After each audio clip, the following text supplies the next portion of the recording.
Hey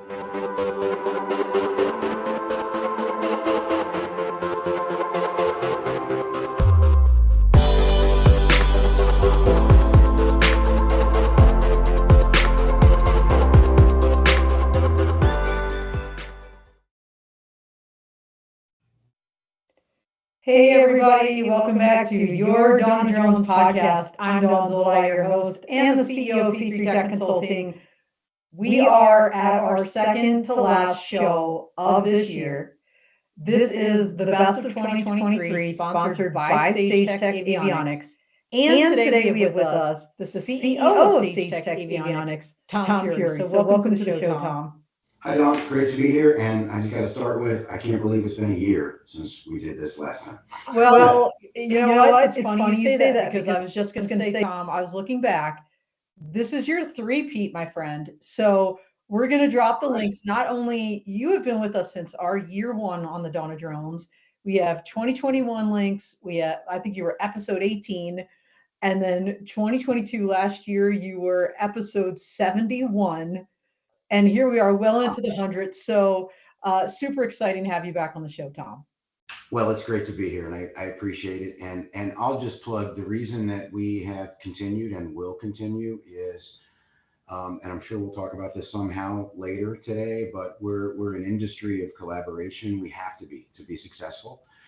No company can enter this industry alone. And you're like the ultimate connector for the industry. Aww. So it's great to connect with you and therefore be connected with the rest of the industry. So that's my pitch for you. How's that? Oh, well, thank you. Though. So that's quite the gift. Now that I'm all decked out for the holidays. I got my green lights going. We're just a couple days away from Christmas here, and I'm super excited. But it's so great to have you back, Tom. And not everybody knows you. For those out there, Tom has this incredible background. United States I almost said Air Force, Tom. United States Naval Academy graduate. And Tom, why don't you just tell them a little bit more about your background? Sure. You mentioned Naval Academy graduate, and then I flew an airplane called the A6 Intruder, which some people maybe recall. It was a great time flying off aircraft carriers. Taught me a lot about aerospace, taught me the love of it and the love of defense and protection of our soldiers, sailors, airmen, and Marines, right? And then I went from there into industry and started in aerospace and then drifted off into a variety of industries through manufacturing, engineering, and then general management. And then found my way to a company called Sagetech Corporation, where I was called up. I was living on the East Coast and called up by the owner of that company back. It's now, let me see, we're going into 2024, so it'll be 9 years. Oh, amazing. Wow. And just fell in love with the unmanned systems industry at that point. And in 2019, we had the opportunity to kind of acquire part of that company with a bunch of investors and then a couple of us from the company. So we started Sagetech Avionics, and we just celebrated our 4th anniversary. So that's me. We live in the Pacific Northwest, so I love it here, and it's kind of similar to the Colorado area, but a lot of outdoor activities, mountain biking and wing foiling and windsurfing and things like that. And anyway, yeah, that's it. And I'm sure we'll talk about Sagetech in a moment. Well, perfect timing. Let's do it. I know we've got a little video to roll. So why don't you talk us through Sagetech Avionics? Who are you? Yeah, so Sagetech Avionics is a technology company. So we are a small business, but more than 2/3 of the people in our company are engineers working on research, development, and technical support of new products. We focus on airspace safety. So we've got a legacy history of providing the world's first and smallest aviation transponder, starting back before I even got here, 2010 with the old company. Those are the assets we acquired. So now we focus on providing civil certified transponders, military IFF, identified friend or foe transponders. And then we're currently working towards detect and avoid through ACAS-X solutions, which will help enable and do help enable BV lost flight for unmanned systems. All right, very good. Looks like I went too fast for the video. So it's all right. It's just not synchronized, and that's all good. But you've got the commercial business, you've got the military business. There's your website where folks can learn more. Obviously, follow you on LinkedIn. You know what I love about your company too, Tom? Not every company does this. On your website, you talk about core values, and I know this harkens back to your time at the Naval Academy. And I don't, you did such a great job covering this with Maggie Schuster, by the way, last week. Everybody, if you missed Drone Law Connections with Maggie and Tom in that interview last Thursday, check that out on demand. Really great stuff. But let's just kind of list out those core values. I don't think we need to get into them. Folks can listen to that on replay, but I love that you have them, first of all, because so many companies don't. So tell us about that. Well, let me just take one step back from that, because you're right. So personally, and you'll see our first core value is integrity, right? And that comes from my youth growing up, my upbringing, and then of course the Naval Academy and years serving in the military kind of drove that into me. But the reality is, when we started this company, Sagetech Avionics, 4 years ago, as I mentioned, it was acquiring assets from the older company, Sagetech Corporation, that went out of business, and it had some great things about it. It had some challenges. So the three of us that are here kind of as quote founders, even though we didn't start in a garage, one of the first things we did is we said, okay, this is what we're going to be like as a company, because we looked back and said, what was right, what was wrong, what can we do better and different, et cetera. And really that started us to define those core values. So right out of the gate, the very first thing we did, even before we defined what our mission and vision was and all that, was we defined our core values. I mentioned that integrity, and who knows what order they go in, because they're all equally important to us as a company. But integrity is one. Safety is another. And now I come from a manufacturing background, and safety reminds me of steel-toed shoes and not dropping heavy things on your feet. Right. But really, safety is what we're about. It's about airspace safety, safe integration, and of course, keeping us safe in manufacturing and in engineering. But really, it's about the products. High performance, because we're a small business. Quality, both quality of design, robustness, longevity of our products, as well as manufacturing quality. Customer focus, we literally bend over backwards for our customers, and sometimes that's painful, but we need them to be successful, so we'll be successful. And then finally, stewardship. We have investors, we have resources, natural resources, right? So both us taking care of our investors' resources, and then us developing products that reduce power consumption, and the whole drone industry of helping us be better stewards of the natural resources we have available to us. So you said not to explain them, I did, sorry. But that's it. No, it's six core values. I love it, because you're just leadership personified. I'm not kidding. I love that you sat down with your team from day one, and you looked around and said, okay, what are we doing well? What can we do better? What do we need to stop doing? I think that's really hard for companies to do. Now, as you looked around, you guys decided there's problems out there that we need to be solving. And so let's start there, because you have a whole series of products we're going to talk about here, but there's kind of a problem statement that at your inception you were looking to solve. So what exactly is that problem? So the problem is one that we envision could happen in the future, right? So we're sort of trying to mitigate the potential risk. And the bottom line is, we all expect and hope and pray for and Jetson land, right? Where we use the third dimension effectively for delivering packages, for delivering people, for communications, for you name it, right? I think we're in an era, we're at the dawn of an era, pardon the pun there. We're at the dawn of an era where we're going to really start seeing more and more crowded airspace, right? And we recognize that new entrants need to work and play well with others, but at the same time, it's going to create a much more complex traffic management environment. So we see that there are solutions there. That's the commercial side and the military side. Because, you go back 20 years ago, what we recognize right off is 20 years ago, if there was a drone flying a mission that was high tech and away from a base, or even just in the air, it was ours, or it was one of our close allies. Now, everybody's drone looks the same. So we clearly see and continue to see, as we throw more things like launched effects and loitering munitions and replicator programs at it, that we need to be able to correctly identify friend versus foe. Because going back to our safety, IFF and the DoD Ames office, which kind of governs that, is all about identifying friends and preventing fratricide. We don't want to shoot down our own assets. We don't want to shoot down our own people. We want to protect ourselves. We want to recognize when there's something that isn't one of our own or potentially isn't one of our own, so we can protect ourselves. So those are the problems we saw. It's really crowded airspace and crowded combat airspace. And our technology sits kind of right at the intersection of where we can help in both those. Well, and not only that, but you looked around and saw that the technology that actually was available perhaps was maybe a little bit unwieldy, it was large, it was expensive.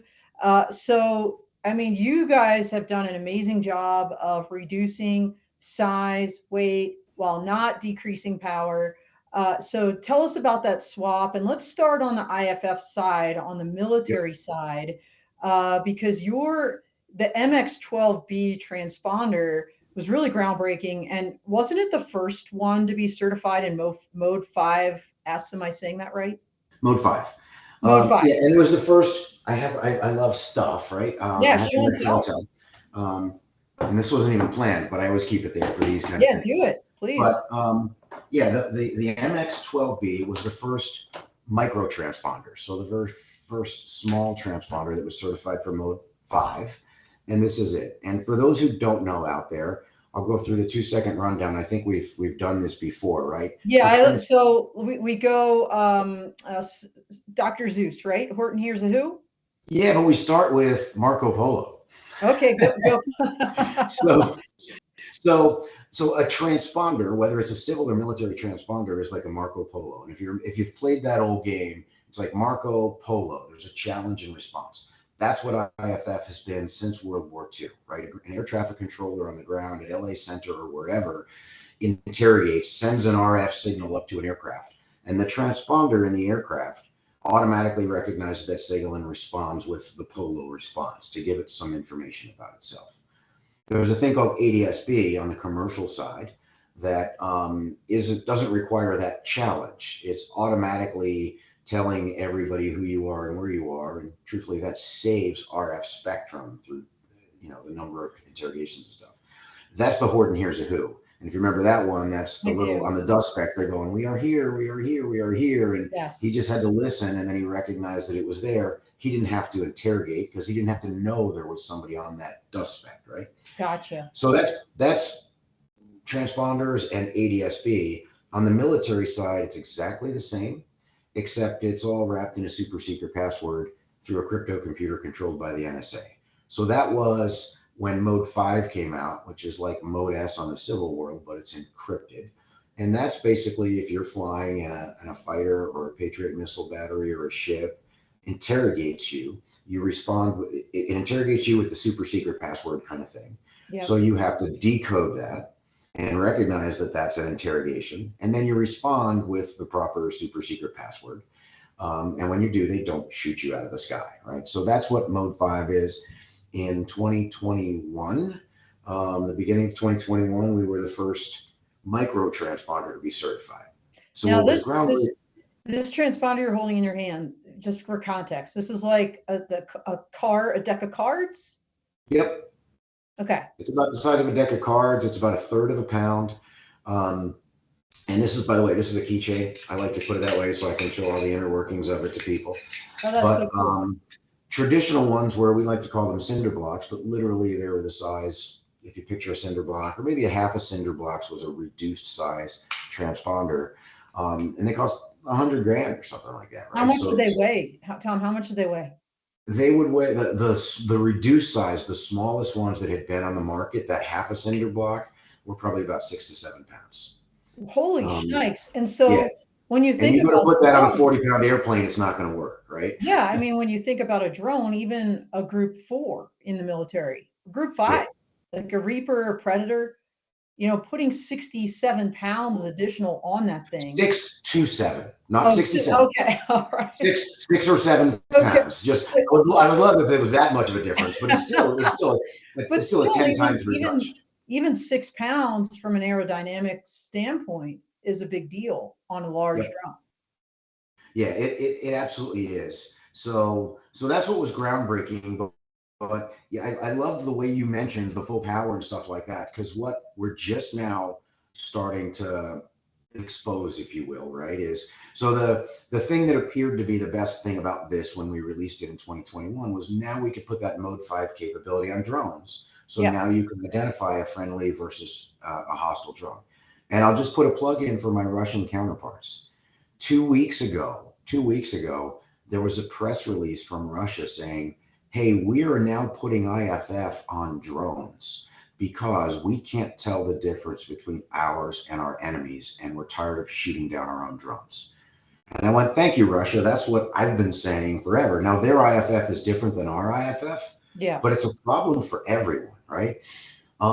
So that's what this brought. But at the same time, as you mentioned, we didn't, this isn't like we took an industrial product and dumbed it down for consumer grade kind of Right. thing. Right. This is an industrial grade, it's a military grade product, but it meets all of the specs that those big boxes did. And in many cases, it has more functionality than those big boxes. We now have DoD customers, and I can't go into great detail, that Sure. are looking at it for crewed aviation because it suddenly hit them like, wait a minute, we're paying more than twice as much as we need to, and we're wasting a lot of, you know, weight and space in our aircraft, and we could use this. Why would we not put that in a crewed aircraft and limit it to just uncrewed aircraft? So it was groundbreaking in bringing the capability to small drones, but it also turns out to be kind of groundbreaking in help saving valuable payload on our crewed aircraft for other things like fuel, like defensive armaments or whatever it might be. Well, you mentioned Russia and they have a different IFF, but for NATO and our partners, they're using Mode 5. Is that right? Wasn't there like a standards change around the 2021 or Yeah. 2022 timeframe on In, that? in, in 2020, actually, what happened was they had used Mode 4. And the difference between Mode 4 and Mode 4, and that's what I flew with back in the day, right? Mhm. It's the same functionality, sort of. There's an interrogation an encrypted response, but it was very old encryption technology developed in about the 70s, right? So Mode 5 brings spread spectrum to help reduce the probability of intercept and probability of detect of the signal. It provides stronger encryption, but also GPS and new encryption aligned bring you more functionality. So one of the things that we were excited about this year in 2023 is we were the first, not micro, but the first of any kind of transponder to be certified with what's called Mode 5 Level 2 broadcast. So that sounds super detailed and geeky, but go back to what we talked about earlier. Mode 5 is you get interrogated by a fighter aircraft or a missile Patriot, missile battery or whatever, Patriot missile battery, and then you respond. Yeah. And that requires someone to know you're kind of there and interrogate you, right? Right. This ADS-B capability in the commercial world allows aircraft to see each other without relying on air traffic control. Yeah. Mode 5 Level 2 broadcast is essentially the same thing on the NATO and allied military side. It is encrypted ADS-B. And now what that does is you could put another version of this in the pocket of a soldier, and he can passively recognize that the drone coming in or the aircraft flying overhead is friendly or not and take appropriate action. Wow. You significantly reduce the kind of cost and weight across the armed services to have a better picture, situational awareness picture of the battle space around you. So that was, this was 2021 certified as the first micro Mode 5. Yep. But then in June of this past year, 2023, we're certified as the only certified Mode 5 Level 2 broadcast transmitter. And we're working on, and we'll likely be an early, if not the first one with a Mode 5 Level 2 broadcast receiver. And as we talk about future things, that's one of the things that we see coming down the road. Well, now you know why they're the best of 2023. And so basically, you've brought Horton Hears a Who to the military side. Okay, very good. I knew I had it in there somewhere. All right, so let's flip over to the civilian side. So we're talking about ADS-B. Now, there's a lot of drone pilots and people in the drone industry that watch this show, and the FAA has precluded at least the smaller drones from broadcasting ADS-B out, right, Yep. Tom? Yep.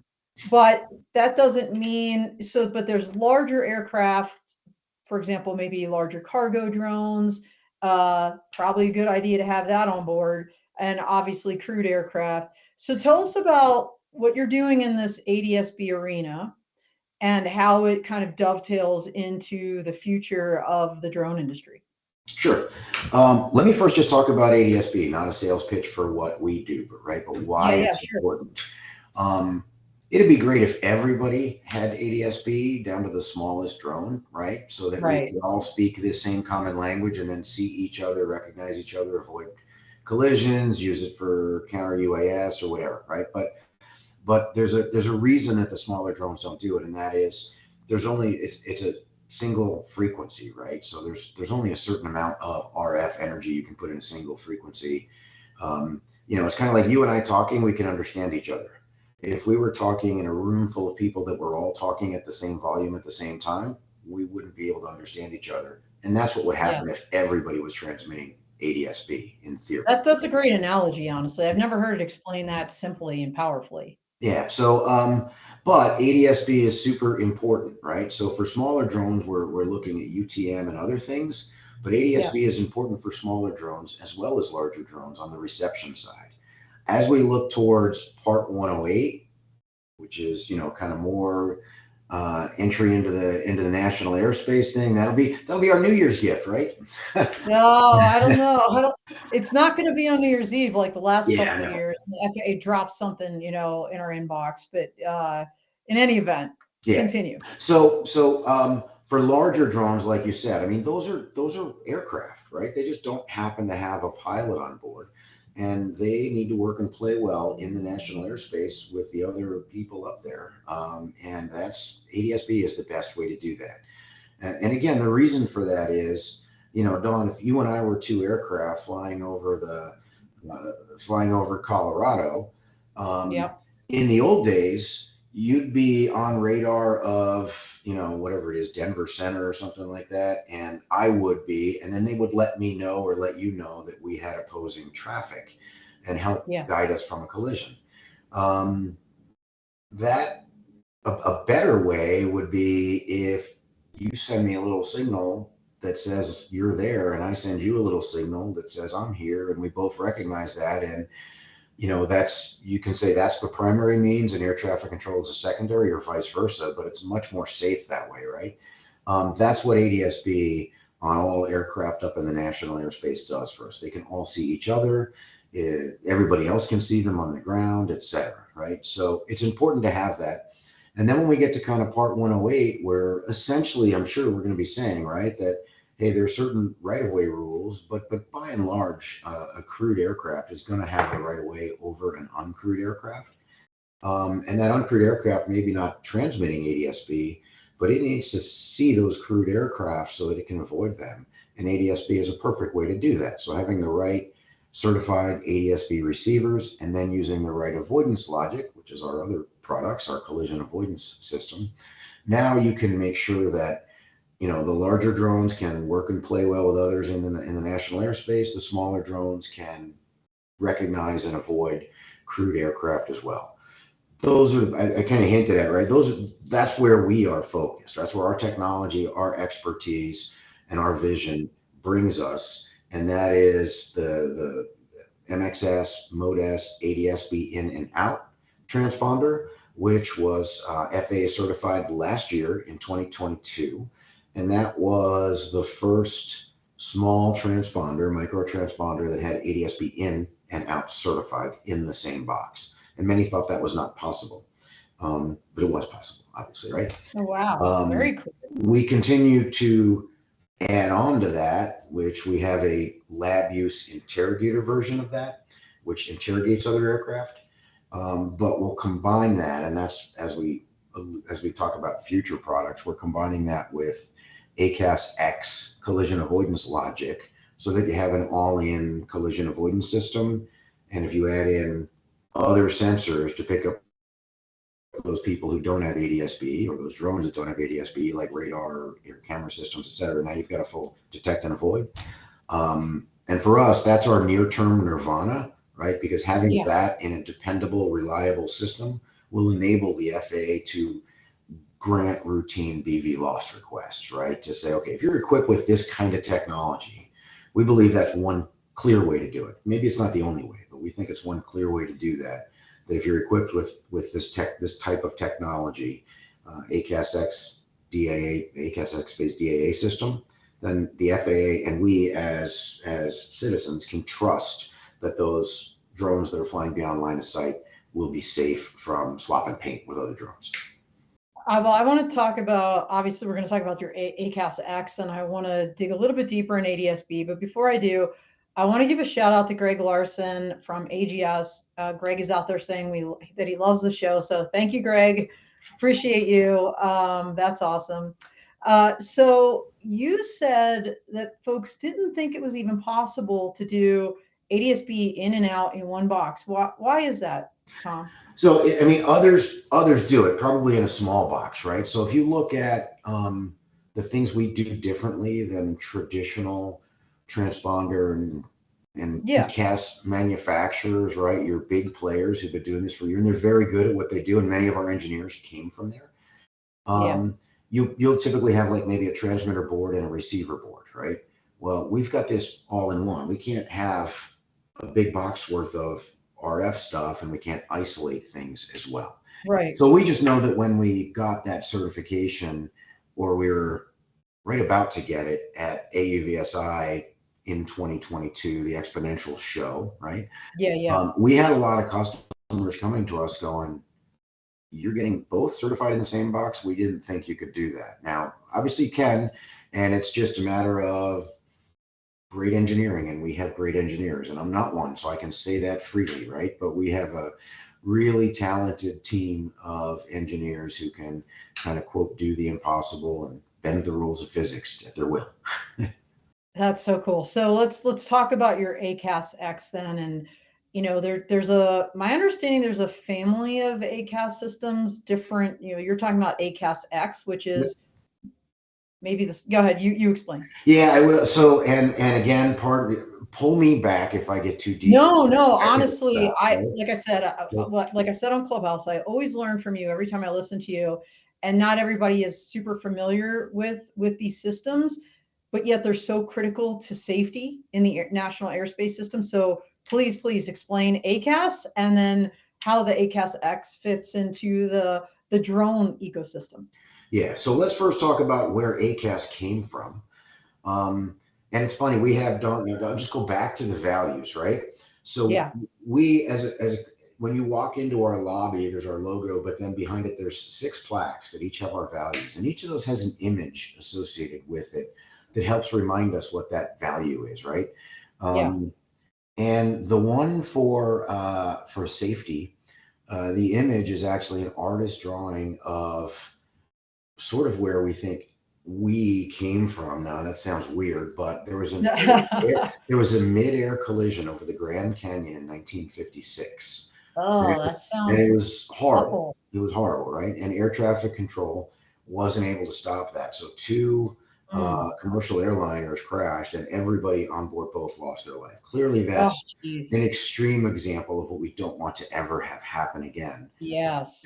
And I will say, our FAA, if you look at the history of aircraft incidents in the airspace, we have arguably the most crowded airspace and the best safety record that there is in the world. And that safety record has continued to improve year after year. So while, we all want to kick and prompt and push the FAA to move faster, we also applaud and recognize why sometimes they may move more judiciously to continue to improve that safety and protect it. So that thing right there in 1956, truthfully, I think that's part of why the Federal Aviation Administration was started. But I know definitely that started the research into TCAS, which is Traffic Collision Avoidance System. And that's an onboard system that will enable 2 aircraft to deconflict with each other to avoid a collision without requiring an air traffic controller to see them and to guide them and to help make sure that. So it's another layer of safety, and safety always needs to come in layers. You can't just have one layer of safety, right? So TCAS was started to be developed in the 50s. It was released by the FAA saying, hey, you're going to put this on commercial aircraft of a certain size and class in like 1981.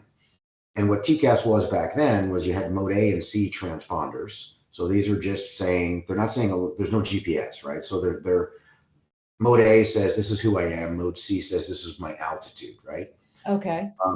So part of a TCAS system is interrogating the airspace around it to see who else is out there, getting a return, and then using ways with directional antennas and this whisper shout thing to say, okay, I know where that other aircraft is, and then giving commands to the pilot to avoid that collision.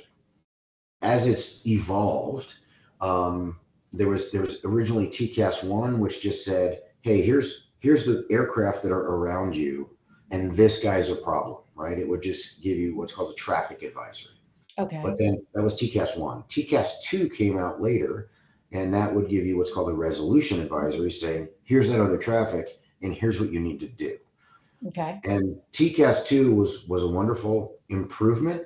However, it's also limited in its applicability, right? So it required the aircraft, that the algorithm behind it was deterministic. And what I mean is, you're here, I'm here, therefore I'm going to do this, right? It's cut and dry.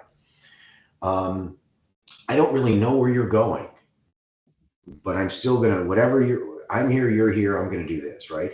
Okay. And then it only gives me climb and descend. It doesn't tell me to turn left or right. It doesn't trust its directional thing. So it tells me to climb or descend. It also requires that you climb greater than 2,500 feet per minute. And it assumes you can fly, you are flying greater than 100 knots, right? Well, most of the drone world and helicopters don't fall into that sphere. Okay. Right? So it doesn't fit. Along comes ACAS X. So a couple of things. First of all, ACAS X uses a lot more. It's what's called a Markovian process, and trust me, it's developed by MIT and Johns Hopkins, right? So it's super smart, super well thought out, and I have no idea how it really works. But what I do know is, you and I are here and here, but now it's using your track history and your velocities and predicting where you're going to be, and it knows where I've been. It's predicting where I'm going to be. And now says, based on that, this is what you should do. And it can change that logic if situations change, right? Okay. So it's a better, more safe algorithm using prediction, but more importantly, it can handle any type of aircraft. So there's versions of ACAS X, and the whole system is called ACAS X. There's versions of it. So for small unmanned aircraft, and those are the smaller drones that aren't transmitting ADS-B, but receiving, right? It's called ACAS SXU. For larger fixed wing uncrewed aircraft, it's ACAS XU, and that's your Reapers and things like that, right? Okay. And then for uncrewed rotorcraft or crewed rotorcraft, any rotorcraft now, which was a problem. There was never a TCAS for rotorcraft. There's ACAS XR. And all of these systems enable, it doesn't just tell you climb or descend. It can tell you climb, descend, turn left, turn right, slow down even, right? It can give you blended maneuvers around these things. There are, by the way, also other versions that we don't look at too hard, but there's ACAS XA, which is for commercial airliners. That's kind of the drop-in replacement for TCAS 2. Okay. And then the ACAS XO for special cases, right? Two aircraft landing on parallel runways. You don't want them to be avoiding each other because they won't land. Oh. So, and if they're rendezvousing for refueling, right? So ACAS XO takes those special circumstances into account. So this whole family now is backwards compatible with TCAS, but enables everybody to recognize and avoid other aircraft through appropriate logic. But as importantly, I think we need a standard, right? I could develop my own logic to avoid another aircraft. Right. But nobody's going to know what I'm planning on doing. Right. And if you and I are coming at each other and I say, I got traffic, I'm going to turn right, and you say, I got traffic, I'm going to turn left, we're still going to hit each other. Yeah. So having logic and having a mechanism for aircraft to communicate with each other, what they're planning on doing, and having logic that is understood what they would likely do in a situation helps improve the safety case dramatically. So I went way down a rat hole. We saw the picture there. We have been flying this with customers, ACAS X computer. That's the picture maybe you just saw with your Okay, heat that's sink. the ACAS X. Now, what about the SXU for the smaller drones? It'd be the same thing, only Okay. we can have a single circuit card version of it. So this is a prototype.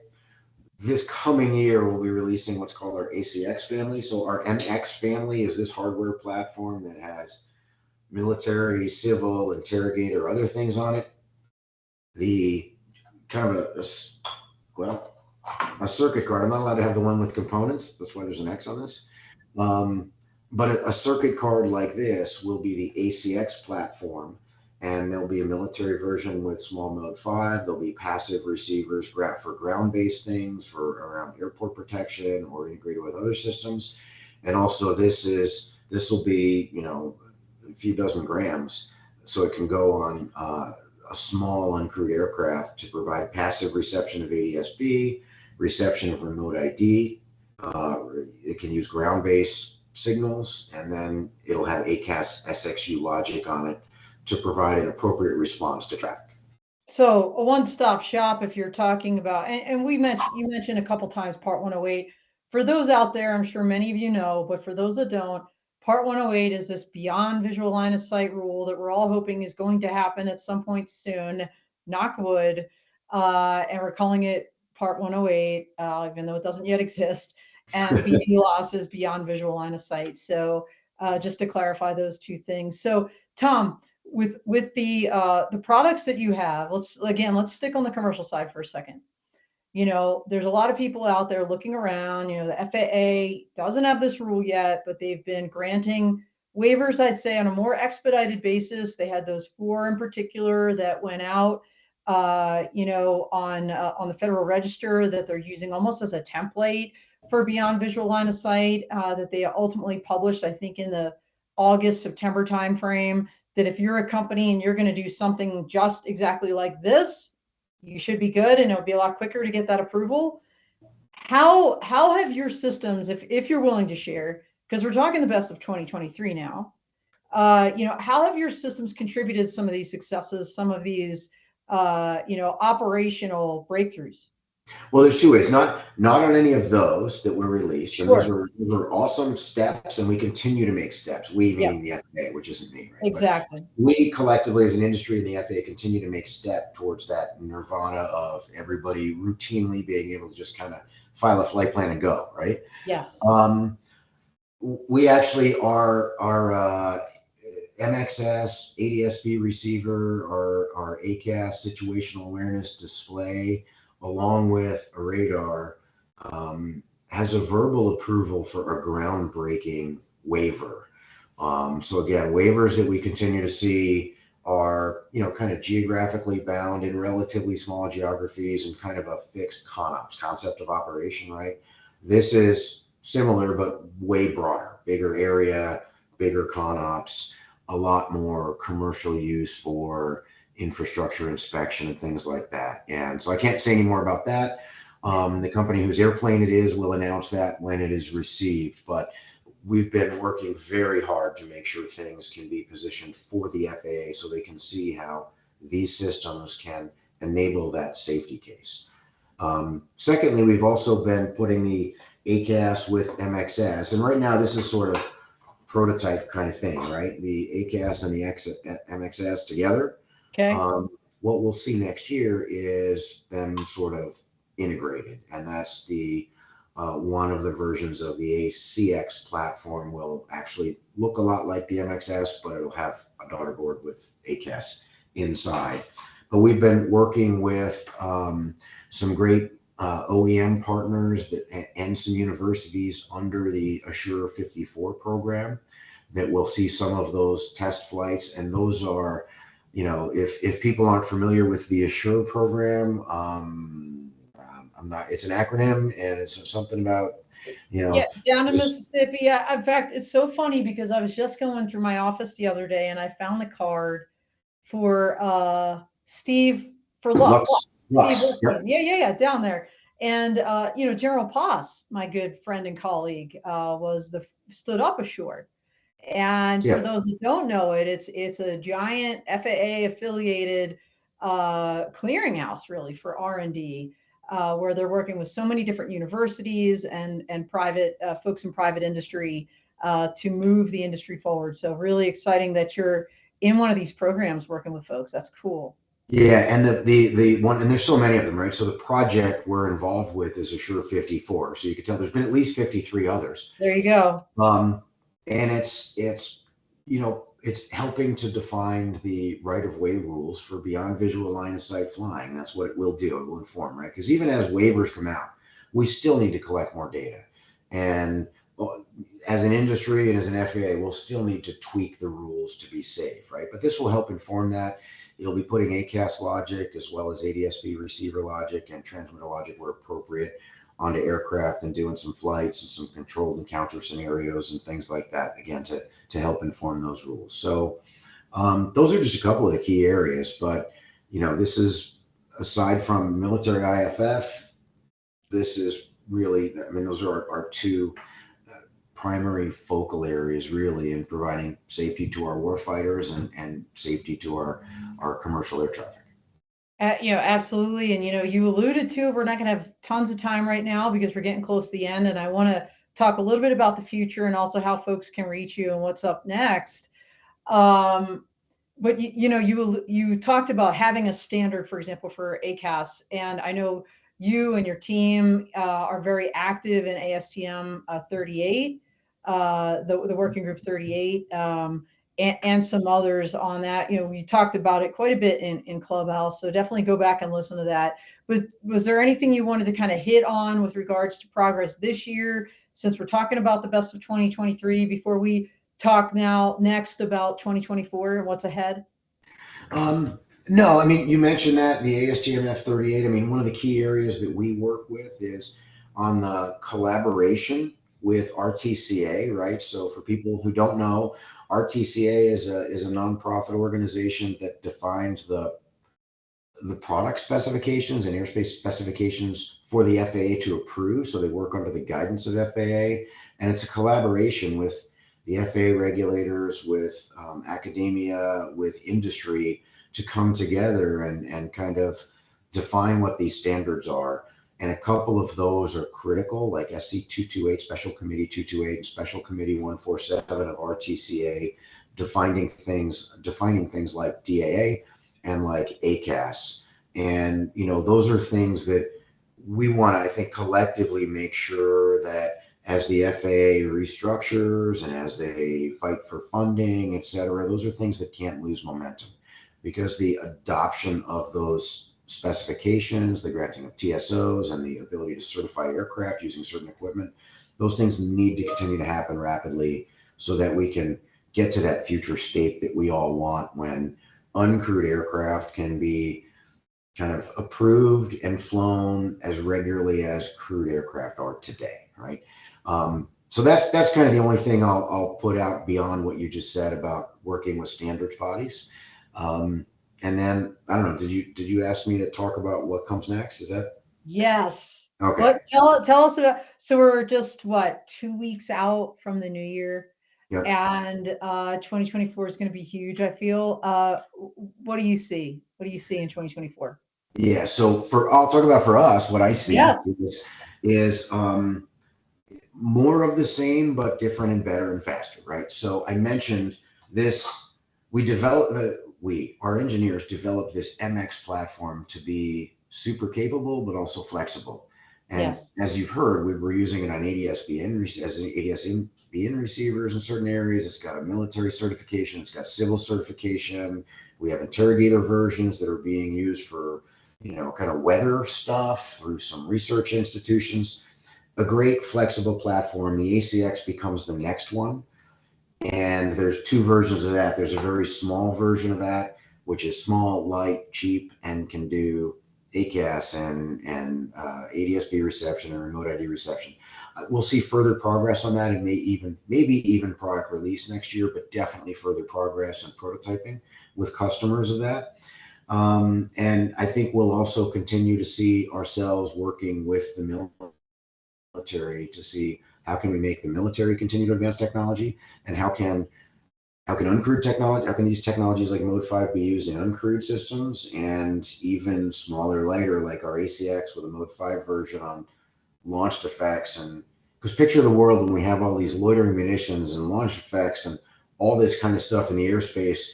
And if you're a fighter pilot trying to fly in through that and understand what are all these things in the airspace, and are they going to kill me or are they friendly, right? Right. Those are things that we'll be working on, and maybe we'll see some product releases. You'd mentioned to me, and we didn't mention on Clubhouse, I don't think, but one of the things that was new last year that we'd love people to come see, because we'll continue to evolve it, is, our engineers created some simulation tools for them to help prove out corner cases of if our software and our ACAS system's working, et cetera. And we suddenly realized, this is a really fun thing. So we have built up a simulator where basically we take it on the road to shows, and come see us at Exponential in San Diego this year. And it's been, I think that crate finally came back in late November, and it had been on the road since March. Going to different shows all around the country, where what's fun about it is it's a hardware in the loop simulator. So it uses just X-Plane. We're not simulator people, right? But you sit and you fly a Cessna, and then we have our ADS-B receiver MX at an engineer's house in Phoenix, right near an airport. It's receiving live traffic. The simulator simulates you being in the air at this moment over that airport. So the traffic you're seeing is live, and then it's giving you live collision avoidance cues. And what's awesome about it, and even though we tend to target our technologies towards uncrewed aircraft, the first time I got in that thing, I was getting collision avoidance recommendations that I should worry about somebody at my 1 o'clock, and I didn't see anything out there. And of course, I can see in the simulator what it looks like outside in the real world. Right. And then I got, hey, turn right now, you're about to crash, the resolution advisory, which gives you a safety buffer, but it's like a 15-second safety buffer. And as I started to execute that, that's when I saw the traffic. Oh my gosh. So think about that. Pilots today are relying on, 91, 113, see and avoid. Yeah. It's almost too late when you can see another aircraft. And my eyes are pretty good, and the simulator is pretty good. So ACAS, TCAS, now ACAS helps overcome that. So you asked what's new. That's not necessarily new, but it's always refreshed. Come see us at a show. Come see us at Exponential. Fly in the simulator and see what it's like to avoid a collision using modern technology. Well, what a awesome note to end on, Tom. And how can people reach you in the meantime? So Sagetech, you see it spelled right on the logo there, but sagetech.com is our website. That's the easiest way to reach us. There's contact us pages there. You go to LinkedIn, Sagetech Avionics, LinkedIn. You can look for me, Tom Furey, on LinkedIn. I mean, people aren't hard to find these days. You can find us. We'd love to connect, and we'd love to collaborate. I'll go back to what we said earlier. A transponder and an ACAS system isn't going to make what we want in the future to happen, but non-cooperative sensors, autopilots, control systems, UTM, aircraft systems, all of those things require us all to collaborate together to create success. Absolutely. And I feel like 2024 is going to be the year of collaboration for this industry. I think we saw that happen increasingly this past year, and I think that's just going to accelerate as we blast into 2024. So thank you again, Tom. Hey, happy holidays. And to everybody out there as well, before you guys dial out, know that we have one last show of the year. By the way, the last Dawn of Drones, I'm going to say ever, because we're switching to the Dawn of Autonomy next year. You scared me for a minute. No, we're changing our name to the Dawn of Autonomy to more fairly embrace all the technologies that we routinely talk about on this show, and the fact that collaboration and, it's all about that, and all those technologies in one ecosystem. So next week, we're going to stream the best of 2023. So check that out. Grab an eggnog, sit by the fireplace, and enjoy the show. We'll see you one last time this year. So that's all she wrote, everybody. Thank you. We are out here.